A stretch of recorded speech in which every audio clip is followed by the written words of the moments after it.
Well, hi everyone. My name is Eric Moraczewski, and I'm joined here by my co-host Dion Brown. Joining us today is Steve Manno, the Managing Director of CCS Fundraising here in St. Louis, who has spent the last 23 years of his career working with CCS and working with organizations to raise over $1 billion. It's a nice big number you've helped help those clients attain there, Steve. And I can personally, I've had the great privilege of working with Steve and his team while I was at the Gateway Arch Park Foundation. So, you know, I'm privileged to say that I can speak to his experiences personally as well.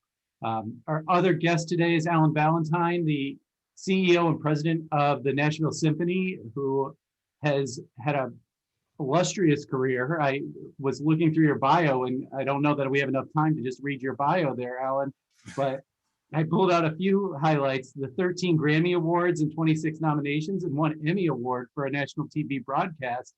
I mean, you know, you get an Oscar and a Tony, and you can EGOT, and you can you can be one of the few. It's a pretty special accomplishment. I mean, the first thing I want to let everyone know here is please feel free to ask questions through the Q&A feature on here. We'll be happy to include your own personal interests and questions as we go. Beyond that, you know, something I noticed as I was reading both of your bios was what was in the water in the summer of 1998 that both of your organizations made such great hires. You know, I mean, you guys literally started at your organizations about a month apart. I never knew that. Wow. I didn't either. Yeah. So we came on this webinar today. Yeah, that's really all we've got for everyone here today. We're done now. Yeah, but really, I think, you know, for me, this topic came about as we were talking with Steve, and you were telling us a little bit about some of your clients, and especially you were talking a little bit about Alan leading the symphony through some really difficult times in the past. The banks calling the symphony's loans during the 2008 financial crisis, the symphony hall flooding. You know, every time we deal with something difficult, you know, hopefully what we get out of that is we can look back and we've learned something from it, right? If you haven't learned anything from it, then it was just a bad situation. And last week, as we were speaking, Alan, you mentioned two things here about learning and prioritizing your values, putting your people first, and then doubling down on your mission. Can you kind of talk us through both of these a bit and how you utilize this during the past crisis and the current pandemic even? Well, you know, in the past crises, you know, we kind of got the double whammy. We had the, you know, financial crisis that began in the fall of 2008. And that crisis, we had what you might call a highly leveraged kind of capital structure on our building. And it meant that when the market tanked, we lost a lot of value in our portfolio almost overnight at the end of, I think it was the end of September of 2008. And we had, at one point, had 85 million in this liquidity pool, actually, that supported the debt on the building. And that dropped by $35 million in value. And interestingly, it continued to go down well into 2010. In fact, it reached its low point right around the time of our second of the two whammies, which was the flood of 2010 in Nashville, which did $40 million worth of damage to our building in the fifth year it was open. And that's, you know, really in a way made permanent the damage of the downturn. You know, most organizations had to simply ride out the downturn and get to the other side of, you know, what was essentially a recession, a great recession, but nonetheless, it was really a very, very challenging time for the Nashville Symphony. And, you know, we decided very early on when those two things, well, actually early on when the first crisis hit, which was the economic meltdown, it also, as you said, we started having trouble with the letter of credit backing the bonds on the building. The credit markets were frozen. We had a renewal of the LC in January of 2009. And the banks weren't willing to extend that renewal more than a few months. And I will add a caveat, which is we're grateful to the banks that we worked with, because even though they were having problems, the building wouldn't be there, the Nashville Symphony wouldn't be where it is unless we had forged those partnerships with those banks. So I want to be clear about that. But as we went through that, we decided early on that we needed to really think about our values and our mission. And rather than retreating from our mission, we decided we really needed to double down on that mission. Now, we also decided that, our people were going to be the resource, our greatest asset, and that our people would get us through this crisis. And, I've always believed that when you have really good people, you can not only survive a crisis, but good people will make the best of times better than you can possibly imagine. And so, we took that approach. As we reemerged and even had to go through some restructuring work, both in terms of our debt and the institution as a result, we really tried to focus on even doing more with respect to especially our education and community engagement mission. And knowing that those were the kinds of things, what we did in the community and how we showed up in the community was going to really help us navigate those challenges. What's different about the current crisis, the pandemic, of course, is that it has rendered it impossible for us to do the very thing that we're here to do, right?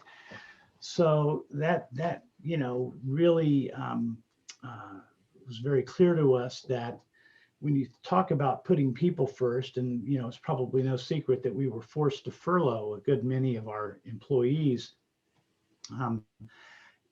Really, we were thinking about those employees, as crazy as this sounds, we were thinking about those employees and putting their long-term stability, future, and all of that, their jobs basically first. And the idea was that we had a choice to make. And the choice was sort of one of two bad choices, right? Either furlough everybody and inflict short-term pain on some of our employees, but do it while there were extraordinary benefits available, whether it was, enhanced unemployment and those sorts of things, or, continue to pay everybody even a reduced rate, but reach a place where we didn't have the cash to successfully reemerge from this. And so, we had to make some tough choices there. But we were able to bring our employees back, our musicians anyway, back on a stipend arrangement at the beginning of January. We have some services available to us, and we've decided to focus all of that on community engagement work to really help the community begin to heal from the pandemic and from the psychological and emotional damage it's wrought. And so we're really, still very much focused on our people, and we're anxious to get them fully back in their roles and put the orchestra back on the stage and begin doing again what we're here to do. So that, I think that was the key difference between those two kind of sets of crises. But we learned a lot. We learned that if we focus on our mission, we focus on the reason we exist, and we focus on our community, that ultimately our community will take care of us. And that's exactly what happened. Even after having to make those very hard decisions in the pandemic in the beginning, we received a PPP loan in round one, and that enabled us to keep everybody employed longer than we expected to be able to.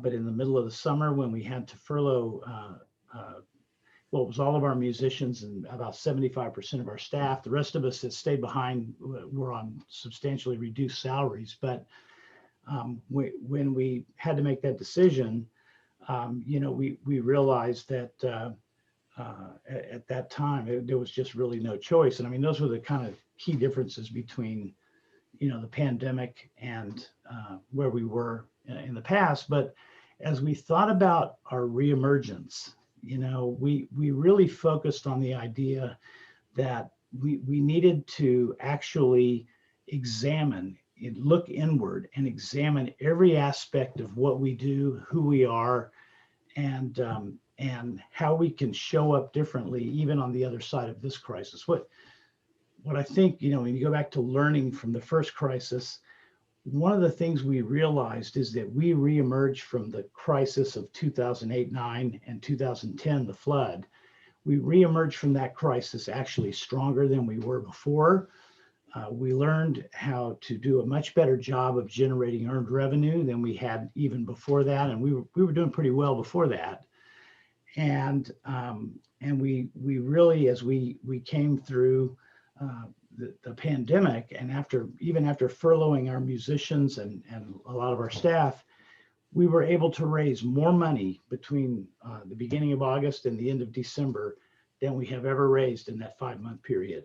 And so I think that speaks volumes as to the community and, you know, how generous this community is, Nashville.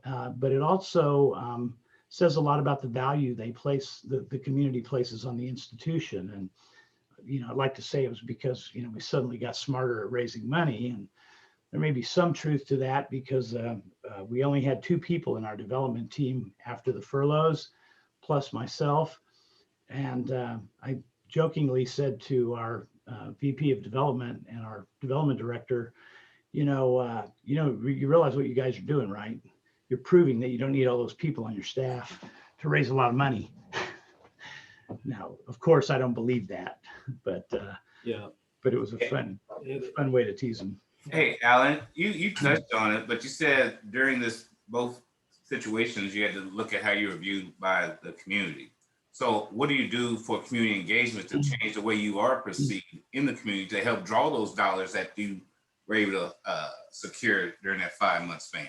Well, I think one of the biggest things for us is we realized that we needed to learn even better how to listen to the community. You know, I think arts organizations for a long time, I don't think it's so true anymore, but I think for a long time, arts organizations really sort of existed in an ivory tower kind of place. You know, they or orchestras, art museums, you know, kind of think about what do we believe we need to deliver to the community, as opposed to thinking about, well, what does the community want and expect from us? That doesn't mean that we just, you know, react to everything that we hear. You know, we are curators of art, right? But you know, there's a certain kind of role in that is, you know, involves helping to lead public opinion, helping to shape the cultural community. But if you don't start with listening to the community, you really can't do that very well. And so for us, I mean, one of the key ways that we're really hoping to reemerge from this pandemic is with an even stronger focus than we've already had. And we've been doing this work for a few years, but on our EDIB work. And we use those initials to mean equity, diversity, inclusion, and belonging. And we began that journey in a much more sort of focused way. It's one of the 3 key goals of our current strategic plan. And we actually have an EDIB plan, and we have a steering committee for that plan. But what we realized is that to be successful at that work, we need to invite many more segments of our community into the dialogue. And we need to learn how to listen and show up in those conversations as a really authentic partner. And that doesn't mean sort of, here's what we can do for you, kind of. And that's not that approach, right? Yeah, it's like, we don't know what's good for you. It's like, how can we be a good partner to you? What is it you would like to accomplish? What is it you would like to see us be and become? And so, you know, it's been a really interesting time for us to really focus a lot on our, you know, a lot on our own institution, as well as listening. You know, we've set up some focus groups, and we've been doing some of that kind of work. And I think that's going to be critical for so many reasons, not just the question of, you know, doing a better job, you know, at serving the community, but also I think in the end, the better job we do of serving the community, the more the community is going to be willing to invest in the institution. So that's really a lot of what we've learned. You know, we've also learned that we're resilient, you know, and I think that's true of the arts sector in general. You know, I remember not so very long ago, Symphony Magazine reposted an article that appeared in Time magazine predicting the demise of symphony orchestras. And the editor's comment was, sounds like it could have been written last week, right? Well, it was written in 1960 something. And so, it really just goes to prove that, communities love their arts institutions, and those institutions are resilient, and they always manage to find a way to survive even the most difficult moments. Steve, we've talked a lot about what Alan has done and where he's kind of talked about doubling down on his mission, the values, people first, the community. When you guys get engaged with CCS, you obviously sometimes are coming in to, build something new, but sometimes you're coming in to really, let's say save the day. It makes you sound very heroic. But, what are some of these other kind of tactics people are taking to really turn things around, or what's the community engaging with that's really being seen as that champion for a new capital campaign or project or organization? I think you've worked with so many across the country. Well, with respect to that, and even over the past year, where there's just been unprecedented challenges for arts organizations, really very different and more pronounced than other sectors of the nonprofit world. The key has been communication. And as Alan talked about, redoubling down on the focus on the mission, the other component of that is focusing in on philanthropy. I think when the pandemic hit, there was a real shock to the system that caused, dare I say, a bit of recoiling. But I think what people want to keep in mind is that your organization's constituents really want to hear from you too. They want to know, how are you? What have you been doing? How are you navigating this? How are you weathering it?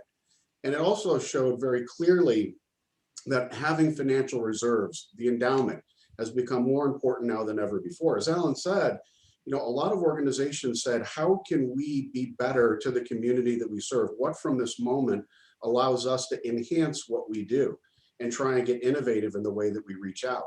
But it's always kind of a notion of communicating and listening before doing.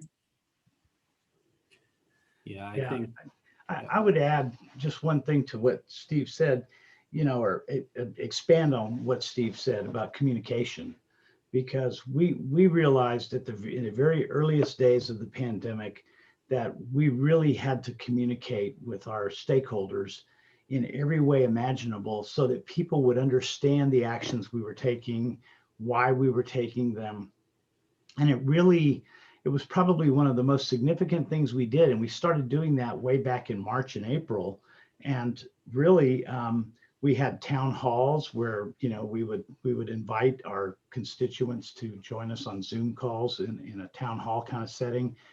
And we really explained why we were taking the actions we were taking and what we knew was coming. I mean, we knew even in April that when that PPP loan ran out from round one, that we would be in a position where we're going to have to furlough people. And, because what this pandemic did by making it impossible for us to do the very thing we do is it drove our earned revenue to zero, right? And in our case, we were getting about 2/3 of our revenue from earned revenue. So it really meant that we had to operate the institution for a time with 1/3 of its normal revenue. And part of that included maintaining and managing a building. So that took a big bite out of it. So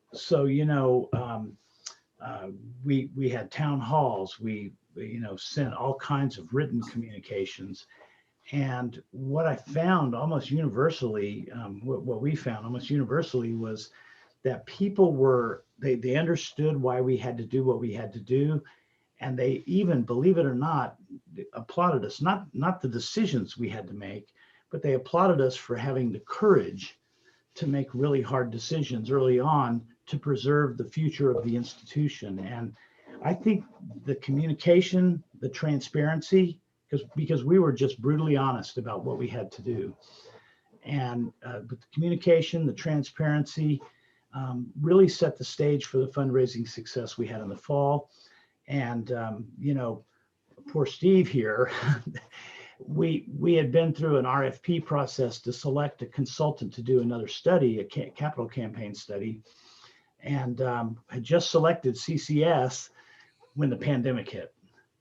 But that doesn't mean we're retreating from that goal of doing that study. It's just we delayed it a little bit. And it's, knock on wood, I'm optimistic that we'll be playing a season in September. Starting in September, it may look a little different for a while. We may have limited capacity and that sort of thing, but we're not going to wait either to start this capital campaign planning study. Hey, Steve, this is for you. Just like Alan was saying, communicating to your constituents, he said he did it early on. I think that's key to the fundraising aspect of it also, because they want to, as you say, they want to know how you are. Do you still see people engaging in capital campaigns? Because I don't think they go away at this time. I think you learn, you pivot to transparency. I just think there's opportunity, as Alan said, they raise more funds in that 5-month period. So I don't think this is the time to sit and watch the world fall apart. It's time to be proactive. I just like to hear your thoughts on it. Oh yeah, absolutely. We've just completed our 4th survey of constituents from our database. So this would be across the nonprofit spectrum, but we can pull out and parse out arts from other sectors of the nonprofit world. Back in April of 2020, we kind of came up with about a dozen different things to really contemplate. And this is what we had learned as a firm navigating crises across a 75-year history. Myself, with the Great Recession or the terrorist attacks on 9/11 when I was working in Washington, D.C., which was don't quit or retrench, adapt, adjust and adapt your plans. Now, some, of course, had to address major headwinds, like Alan talked about. It was really, I think, early March, late February of last year when I was last with Alan and his team, was this thing was kind of really getting much more challenging, but he had a very focused plan to execute down the line. But there are myriad organizations that are looking at in or adapting to their current, campaign for capital endowment.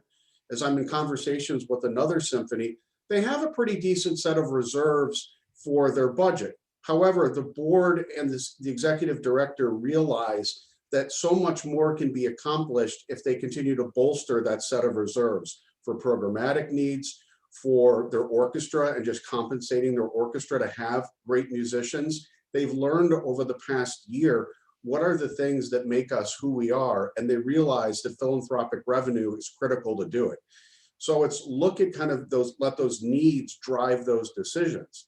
If the answer is yes, we have a true philanthropic need, there is no reason to kind of say we can't or shouldn't go forward, but to thoughtfully explore it. That's why you plan a campaign before you execute it, to inform the construct of that plan. And sometimes you do these planning studies and it's not the right time to move forward. So what is the runway to go and do it? If your board doesn't have an appetite for it, that's a pretty good signal. But it's really looking at a very thought-filled plan. Yep. Something Alan said earlier, you talked about 2/3 of your revenues coming from earned income, which, I think over the past 10 years, 12 years since the 2008 crisis, that was a call of action from a lot of donors, from a lot of boards, was figure out earned income. We don't know where the philanthropy will come from always. If we have another crisis, now we're kind of pivoting back. Like, are you rethinking kind of what your allocation should be on earned income versus philanthropy versus an endowment? Yes, actually, what would change the game for us completely, of course, is building a strong endowment. And when we had built, when we built the hall, we did a campaign that was really focused on the building, and it created a liquidity pool to support debt that we had hoped by the time the debt was paid off we would have funds left over in that liquidity pool that would become the basis of an endowment. Larger endowment. And so we really think, though, if we could reach a place where we're getting as much as 1/3 of our income from endowment, that would be an ideal target. 1/3 from philanthropy on an annual basis, and 1/3 from earned income. That, and it isn't that we want to, develop less earned income. It's just if you make the other wedge, you put the other wedge in there, the endowment piece.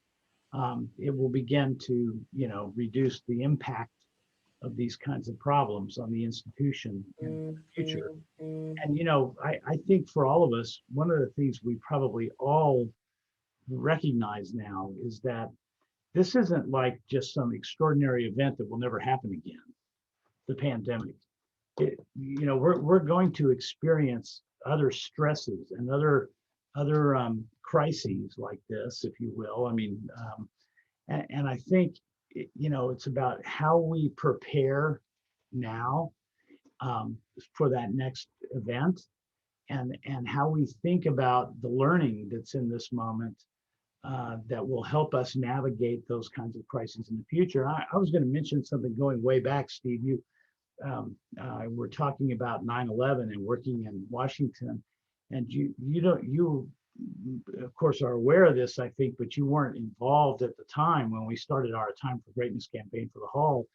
But we started it literally in the summer of 2001. And we got to September and we had two major gifts already, you know, lined up. And 9/11 happened. And I remember this steering committee meeting where we sat down and we said, well, now what do we do? You know? And we all looked at each other and we gulped really hard and we said, you know what? There's never a good time to raise money. You know, this is about what's right and good in the world, and we're going. And we just kept going. We didn't push pause or anything like that. And we succeeded. It worked. Exactly. CCS was involved, but Steve wasn't on our account until sometime later. The interesting thing about philanthropic revenue, as a little bit, you know, different than earned revenues, if you think about it, major gift philanthropic revenue is wholly controllable by you. Now, you can't determine when a person or organization makes a gift, but you can control who, when, how you're going to ask, how much, and who's involved. And all of the goodwill and listening that you're engaging in now to inform your plans for that other side of the ledger can also help you advance your philanthropic efforts. Exactly. So, you know, I keep thinking, you know, I spend a lot of time these days thinking about what the world's going to look like on the other side of this when we finally can begin to open up, and how long it's going to take us to sort of return to, I don't think I would call it normal, because I think it's going to be new normal. You know, things are going to be different for a good long while, and until we all become complacent, right? And then that's when it'll happen again. But I think about that because, you know, I think there's so many ways that, you know, we really need to think about the role we play in our communities as arts institutions, and as, you know, in our case, the symphony orchestra, that will allow us to build even deeper bonds with our community. That powers philanthropy. You know, the deeper the community's invested, the more likely they are to want to take care of the institution. I think that's all very true. But I think we also have an obligation, you know, as I said earlier, to listen. And that's not just with respect to our EDIB work, that's with respect to everything we do. You know, we need to know what the largest investors are thinking about our role in the community, and we need to know what the larger community, those that are not yet loyal patrons but will be, right? And you know, I think that our biggest investors want us to serve the community in much deeper and more meaningful ways, and that means the entire community. So I think that that's a symbiotic relationship that sometimes feels like it's not, you know, because you look at, you know, it's the thing that brands some arts institutions with a sort of elitist label is because they're supported by people who can write big checks and who invest deeply and care deeply. But they care deeply because they view it as a gift to the community, right? We have to be good stewards of that gift. You can't replicate the arts experience at home as much as you try. I mean, we're doing our best now, but you can't replace, no matter how great the home theater you have, a performance in the Schermerhorn Symphony Center. And that's it's so immersive. Or if you're going through an art museum, from just the way the light can change your experience, viewing different collections. And that's the whole thing, is even before the pandemic, arts organizations had such an important part to bring culture and experience to a community. Of course, we all know about the rafts of benefit to kids with the educational component, the benefits of, say, music education to children. And I think that's going to remain very important on the backside of that. If you think about it now, you know, the delivery of education has been shaken to its very core, with schools closed or open or semi and in between. Arts organizations are going to play a great role to help with that, for lack of any better phrase, healing and bringing young people kind of back into their educational normalcy, for any better phrase. I think that'll be really important. Yeah, you know, and even with our furloughs, I would add that, you know, we found ways to continue our music education programs. We, you know, not to use an overused word these days. I mean, I don't know if it's, you're on mute is the most overused phrase, and most overused word is pivot, but we were able to pivot our music education offerings and develop online content for parents that suddenly found themselves with their kids at home and you know, doing school virtually and all of that. And so we've created resources that could be accessed online, both for teachers and school systems, but also for parents, you know, to work with their kids. And we were able to keep our Cello Rondo program going, which is an intense music education program where our musicians teach students from diverse backgrounds that are currently underrepresented in today's orchestras. And we have a number of partners like Vanderbilt University and Conexion Americas and Choral Arts Link. There are a number of partners, and we're helping to prepare these kids for careers in music. You know, we sort of shepherd them all the way up into conservatories and music schools, and then you know, it's a long-term kind of program, but we were able to work things out with our musicians so that could continue even in the face of the furloughs. So I think it says a lot about the commitment of our musicians to that program too. It's interesting. I was thinking back, Alan, to when we were, you know, doing the campaign back in 2010 for the endowment, and then the flood hit. And again, you know, you were decisive. We kept moving forward, and we learned something and kind of trying to fundraise for the gap, the income gap, the budget gap, is that there was a really pronounced missing of the Schermerhorn Symphony Center, is despite having to adjust and perform at Belmont University and other venues, it wasn't the hall. And in terms of fundraising now, that's probably something across arts organizations that your constituents are missing, the experience. We learned in that particular initiative that the performance was still great, but we were missing the biggest instrument that we had, which is the concert hall itself. And now today, people are missing that experience to, you know, to tour the halls of a museum or go to a great performance. And that's something that, as you're talking to your constituents about continuing their philanthropic investment, to really contemplate, how is this time of absence kind of affecting them? And we also know that people tend to be a bit habitual in arts organizations. They have kind of a regular frequency or a series that they tend to belong to, and now they've kind of been kicked out of that. So how do we kind of bring them back into it and find that opportunity to talk with them about how we really need to think about redoubling our efforts to preserve and enhance our greatest asset, which is the collection, the building, the venue in and of itself. Yeah, I will say that I think that you know, we think about this a lot. The question of, you know, there's these sort of concentric circles, these rings of loyalty. You know, if you take our core subscribers and donors in the middle, and then there's another ring, and those are frequent attenders, and then you know, another ring out from there are occasional attenders, and then there's the not yet universe, right? And you know, I think that the core of that, you know, map, if you will, those people are going to come back as soon as they feel safe, right? So, you know, we've partnered with HCA, for example, to be our health and safety partners. We reopen. We think that'll help give people confidence in coming back, and it will help us protect everybody because we don't possess that expertise, right? But then, so I think you just really got to make those people feel safe, and we got to keep the, you know, transparent communication. But I will tell you that our models all now, in terms of, ticket sales revenue, really depend on those occasional attenders who are not in that hyper loyal center. And I think that's the audience that's going to take longer to build back, right? Their habits are most likely going to have been altered by this pandemic. But we need that pipeline, right? It's like when you think about fundraising, you need to, continually steward the loyal donors and, steward them to even greater investment and all of that. But at the same time, you've got to keep the pipeline full. That's why that joke I made with our development staff about, you realize what you're doing, you prove. But the truth is, the rest of the development team that we have in, sort of more normal times is really focused on filling up the pipeline, right?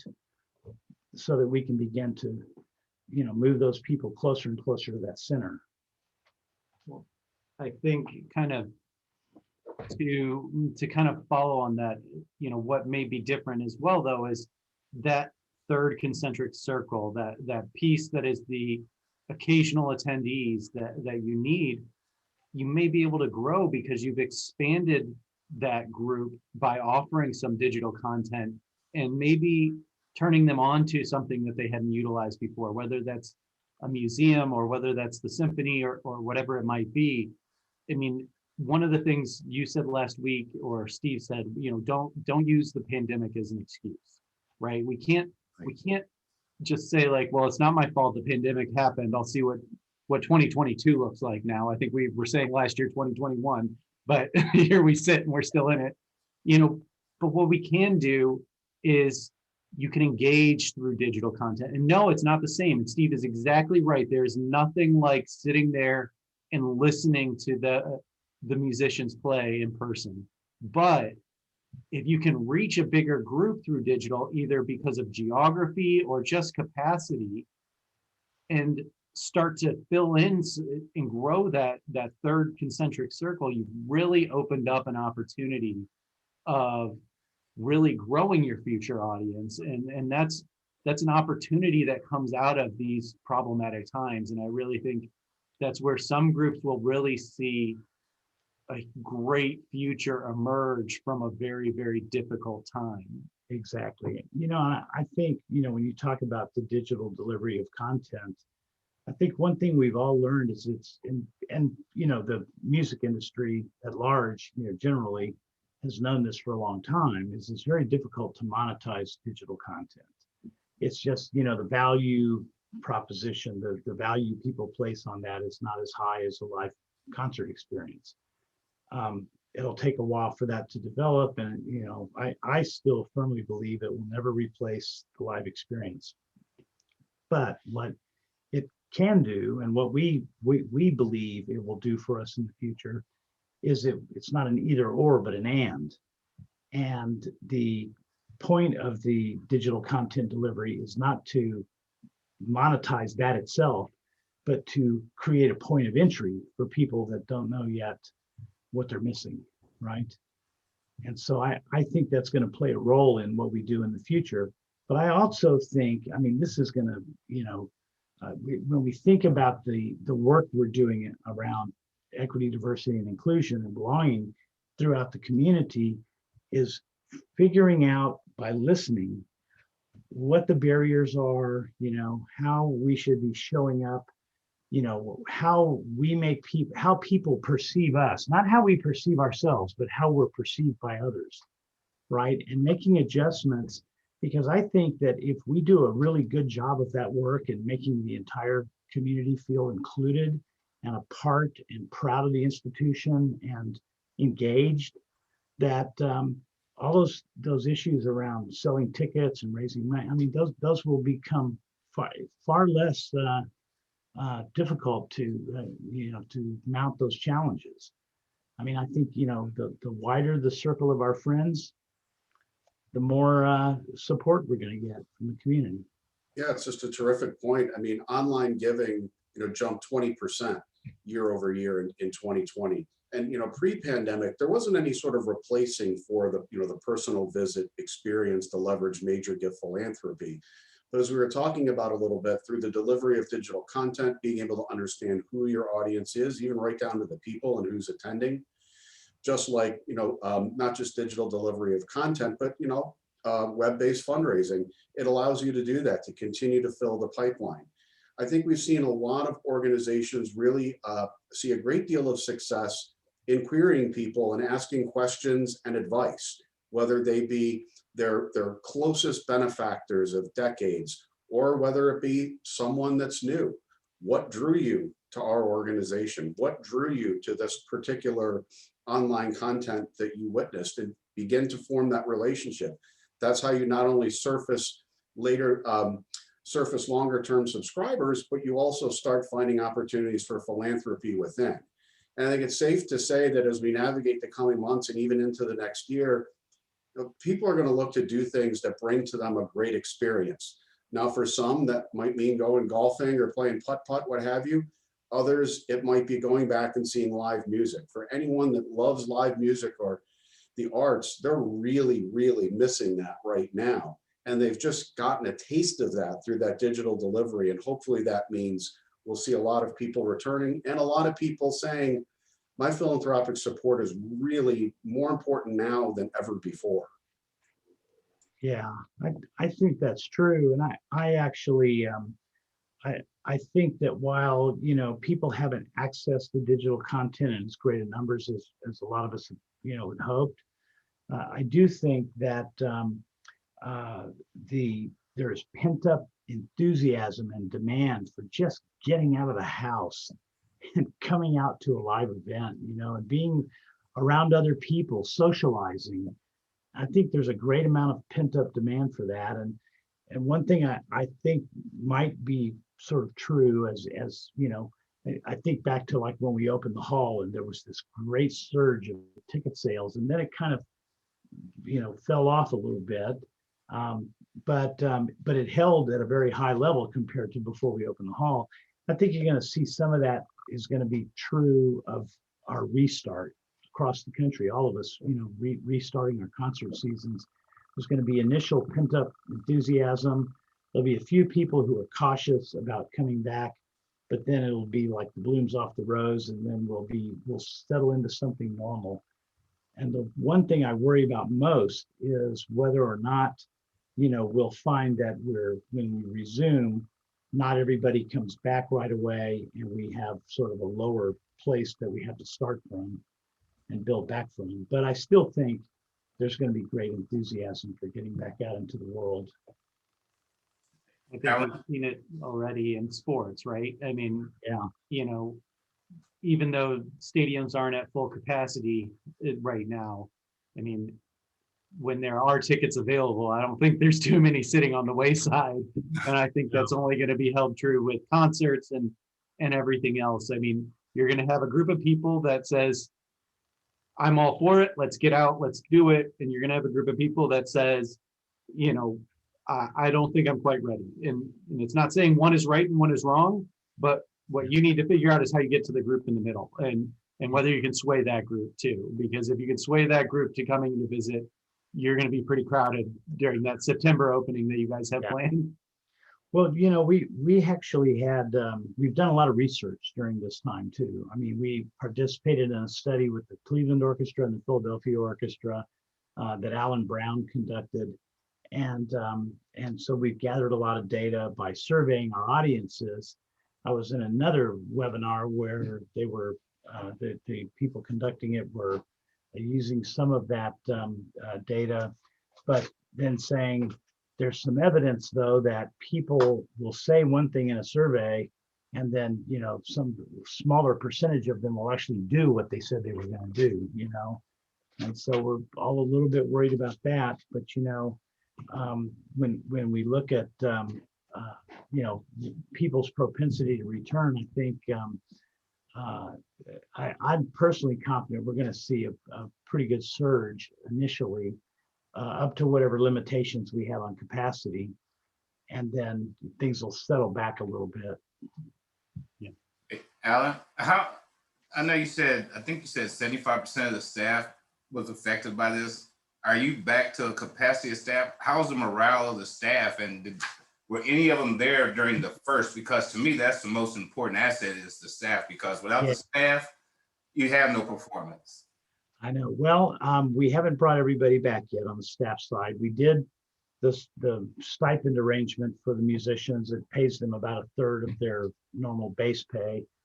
On the staff side, we have brought a few people back that are necessary for, doing the things that we're doing right now. We have kind of a timeline of bringing those folks back that ramps up as we approach the opening of the season. What I will tell you, it's been pretty remarkable. A few of our staff, especially some of the key staff that we furloughed, have found other jobs, and some of them, in related fields. But even some of the ones that have found other jobs have said to us, "You just say the word, I'm back." And so it tells you a lot about the way they felt about the culture of the institution before they were furloughed. It tells you a lot about how much they understood what had to happen and why. And again, the transparency question, we were transparent with our staff. And, it was interesting. I even got a couple of thank you emails, well, more than a couple, a dozen maybe, from various staff and even a couple of musicians saying, look, I don't like the fact that we have to be furloughed, but thank you for being so honest and transparent about it. And if you need me, just say the word. I think that's one thing about this time that's been very revealing across an organization's staff is their character and their commitment. And it becomes really apparent, like Alan was talking about, where there's people across your organization, whether it be in an employed capacity or a volunteer capacity, whether, it be a docent or a trustee, that really shows their deep commitment and thinking about how, as you continue to navigate this time in your current plans and into kind of the next phase of normalcy, how they can continue to be involved and tap into that great passion that they've really brought forth and that commitment. Because say before you had some musicians that really weren't all that interested in engaging with stakeholders to talk about philanthropy. Maybe now that they are, maybe now that they want to do something, or they see that that's a really valuable thing to them, it's going to bring an opportunity to get so many more people involved in whatever way they think they can really make an impact. Yeah. Well, one thing too, I think, when I think about all of this, I think as we reemerge, we're not going to just reemerge looking like we looked before. I mean, we're as we bring people back in some departments, we're restructuring things. And, I think in ways that will not necessarily reduce the number of jobs, but will make the organization much more efficient. And it gave us an opportunity to not just examine how we show up in the community, but also to examine every aspect of our business model. And that's a much more challenging kind of thing because it affects people, right? But it doesn't necessarily mean that they aren't involved. It's just, we just need to really make sure that as we staff back, that we're doing it in a way that will produce the kind of changes in our business model that will be beneficial. I think one of the things that probably has become kind of a buzzword, especially I think really kind of tied to the millennial generation, but I think holds true, especially during the pandemic, is, when you see how millennials engage with brands, one of the words that keeps coming through on it is be authentic. And I think that's probably what your staff could say about you and what you did during the pandemic, and why they were, appreciative of how it was handled. Even if they didn't like the outcome of it, they were appreciative of it because you were authentic with how you handled it. You were open, you were honest, and it wasn't something that you were doing it kind of for your own self-gain, or it wasn't something that you were doing as, this is a temporary, measure so that I can, boost, something in the short term. Well, those of us who stayed behind with significant pay cuts, and by the way, I didn't mention this earlier, but we agreed to continue health insurance coverage for every employee that was furloughed and their families. And we paid 100% of the bill for that health insurance continuation. And that wasn't even the case under normal times when they were employed. They were paying, we were making them pay about 20% of their individual only premiums and pay for anything they wanted to cover in terms of their families. We said, we'll cover all of it. Yeah. Because obviously this is a pandemic. You don't leave people with no health insurance in a pandemic. Yeah, I think that resonates well, and that makes people appreciate not necessarily what the outcome, but the situation that everyone is in. And so, you know, I think that's something to keep in mind always when you're operating through any of these issues, through any crisis or even anything smaller, is you know, make sure you're remaining authentic and open and honest. And you know, you may not always like the outcome, but people will at least respect you for how you handled it. And I do think that's important. I was sitting here listening to the talk of the 2010 flood, and I was reminded I was actually a beneficiary of the Nashville flood in 2010. I have a good friend that at the time owned Hatch Show Prints in downtown Nashville. Oh yeah. He bought a farm in 2010 when the floods hit and people were running out and you know, really I think leaving some of the farmlands around Nashville. And so he called me, said, I have an issue. I didn't realize how expensive tractors were. And so you need to sell some prints. And so I just said, well, how much do you need and how many prints do you have? And I said, send them all to me. And we'll take care of it. And so I have some great artwork in my house. I did not let a crisis go to waste. And he got the tractor he needed to go take care of his farm. But you know, I look at one of those pieces out in my hallway right now. I'm reminded of that story.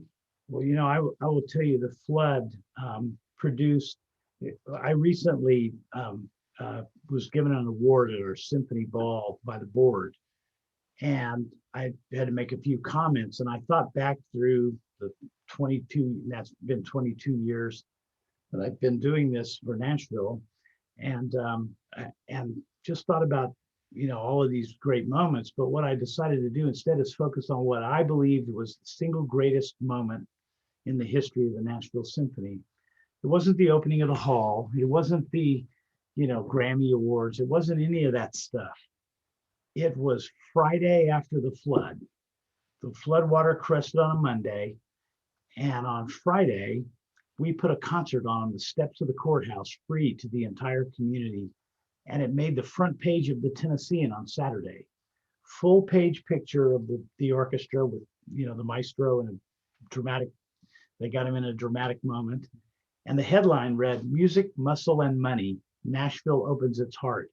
And it was the turning point in the press coverage from look how awful it is over here and look how awful it is over there to, you know what, we're going to be okay. And it was the orchestra that was emblematic of that. And if I remember, Christopher that Cross was our was finest involved. moment. Huh? Wasn't Christopher Cross with Yes. with the symphony? Yeah, I remember that. I It was do remember that. It was supposed to be a Pops concert weekend, and it was the only concert weekend. We scrambled around that week and rescheduled our concerts into other venues. But the one coming up that weekend, there was just no venue. And our artistic administrator came to me and said, I've got no place to put this weekend's Pops concert. So it should have been a triple in the hall. And what do you want me to do? Cancel it? And I thought for a minute, I said, no, call Christopher Cross back and see if he'll come for free, pay his expenses. But to come and play one single we're going to play a concert somewhere this weekend, free to the community. And there were thousands of people there. It was just amazing. But he came and did that, and then we rebooked him later for the Pops season as soon as we got restarted. And I got to learn more than I ever thought I would need to know about flood mitigation, which actually did come in handy this past Memorial Day when I did have a flood in my home here and it backed up. So I was pretty well versed in what to happen and learned these great facts that Alan taught me, which is Steinways float, Bosendorfers don't. Yeah, they float like a boat until they get as high as they can go, and then they capsize and turn upside down. All the pianos in our basement were upside down after the flood. And the Steinway dealer said, yeah, of course. Here's why. Yeah. So we've got about 5 minutes left. Is there anything you want to leave the audience with kind of before we go? The one thing I would say is that, we need to take the learning from this moment forward into the future. And, the point I made earlier about preparing ourselves for the next crisis. And I think that, this crisis for me has shown me how important transparency is, the communication early and often, and how important it is to take this kind of pause that we've been in our, for orchestras anyway, and really use that time to our advantage to reimagine how we can be an even stronger and more vibrant institution on the other side. And that's our goal. I mean, we're focused on now, not looking in the rear view mirror, but really focused on the future and looking out the windshield, not, as I said, not the rear view mirror. So I think the past year has really shown the value of people and the people across your organization, no matter what role they play, whether they're employed or volunteer. And it just gives organizations a chance to not only show their humility and true self as institutional leaders, which is how do we forge deeper bonds with our folks and let them know we care.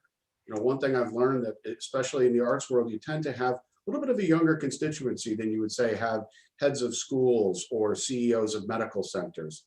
And for a lot of our folks, this is the first time they've had to face a really big crisis. And so it's kind of not only taking care of them as their volunteer or their employee, but what's our chance to be a bit more human with our folks that'll only benefit us as an institution moving forward. And really, as we know, the arts organizations can be real beacons in a community. And this is a moment, as Alan was saying, is for your own path forward. How does this continue to elevate and deepen our relationship with the community to help be that special place as people try and reemerge in their whole self, not just as a professional or as a student. It just gives us opportunities to do more, to do better, to be better, quite frankly. Dion, any words of wisdom here for us? No words of wisdom, but I would like to commend Alan on how he led the Nashville Symphony through this time. Experience teaches us all, and what you did with the staff to the musicians, kudos. Steve, the work you do. It's been a great introduction to me, to you all, to learn through this process. So thank you all. It's our pleasure. Thank you for inviting us to the show. It's a lot of fun to talk and always fun to listen to Alan. I will say, though, that the most important thing a leader can do is empower the people around him or her to do their best work. And I give all the credit for any success that we have at the Nashville Symphony to all of the people across the organization that make it great. Yeah, very, very important to remember is it is never a one person show. No, right? And we're only as good as the people around us. And in my view, if you're the leader, that means you're you're a servant. Yep. Right. I very much believe in the servant leader model of leadership. So I want to say thank you to both of you. I also want to highlight our next show is entitled Accessibility for All. We'll be taking a look about how to make more accessible environments across our cultural attractions with Bill Haley, the founder of Haley Sharp Design, really a friend of mine and really has led museum design around the world. Did a great job here in St. Louis with the Gateway Arch Museum. And Dr. Suzanne McLeod, the head of museum studies and professor of interpretive planning at Leicester University. So we're going British invasion here for our next show. So it should be a good one. So I always say, if nothing else, with the British accent, they always sound like they're brilliant. So I could use that. Yeah, so I could as well. So we're looking forward to it. Thank you both so much for a great show. We've really enjoyed it. And I hope all our audience did as well. Thank you. Thank you. Have a great week. Thanks.